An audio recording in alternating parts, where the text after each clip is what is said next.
इन्होंने कभी भी सारा इनकार नहीं किया, कह रहे जी बड़ी अगली शख्सियत डॉक्टर इजहार अहमद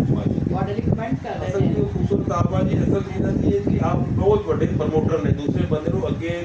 करना और दूसरे के बंदे से बड़ी बड़ी बात होती है। हाँ जी प्रमोट करना अगले को लाइकफुली नहीं बड़ी और नहीं जी ये हमेशा आदमी है जी इस वक्त बली में गल होती है। पंजाब राज पंजाबी का खूबसूरत प्रोग्राम जेड़ा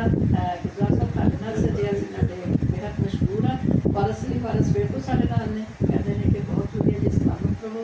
तो सारे का जनाब बहुत बहुत शुक्रिया। अच्छा तुसी माशाअल्लाह जिथे तक अदब के नाल तकरीबन मेरे बेटे आवाज़ उन्होंने इस चीज़ को किया महसूस किया डॉक्यूमेंट कर लिया ਤੁਹਾਡੀ ਮੁਹੱਬत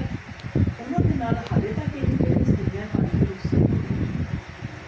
बाजी मुहब्बत का ये आलम है वैसे मतलब कि एक बंदे की खिदमात के सिलसिले मैं उन्होंने तो इंस्पायर भी हाँ वैसे भी मैं चूंकि रिसर्चर हाँ तो जोड़े साढ़े मरहूम शोरा कराम फैसलाबाद के या किसी भी दूसरे साढ़े कौमी शायर मैं उन्होंने मज़ारात के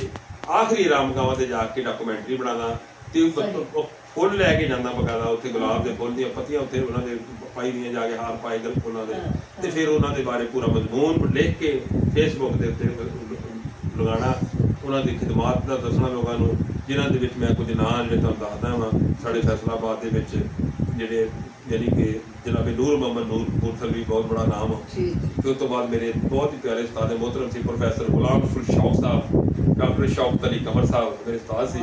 फिर प्रोफैसर मुफ्ती अब्दुल रऊफ साहब ये तिन्ने रेडियो की जीनत रहे ऐसे रेडियो जितने मैं बोल रहा फिर तो फिर इन्हों के नाल बहुत जोड़े पंजाबी जबान के या दूसरे शायर जिन्होंने फैसलाबाद को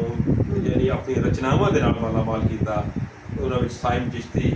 जनाब मोहम्मद अमीन अली शाह नकवी जनाब सदफ जालंधरी जनाब रशीद हादी जनाब आसफ बशीर चिश्ती हकीम रमज़ान अतर दिलशाद अहमद चन्न ज़हीर कुरैशी जनाब सैयद मसरूर बदायूनी जनाब खलीक कुरैशी जनाब इलियास मिर्ज़ा जनाब सलीम बेताब जनाब अहमद शहबाज खाबर की सारी हयाती इसे रेडियो गुजरी अजी पहले दिन तो आ गया क्या बात है इन्हों की जाके मज़ारात आखिरी रामगांव से जाके डॉक्यूमेंट्री बनानी इन्हों के तारफ लभने पूरा पूरा तारफ कर दिया वारी अजी लिख छुपाए जी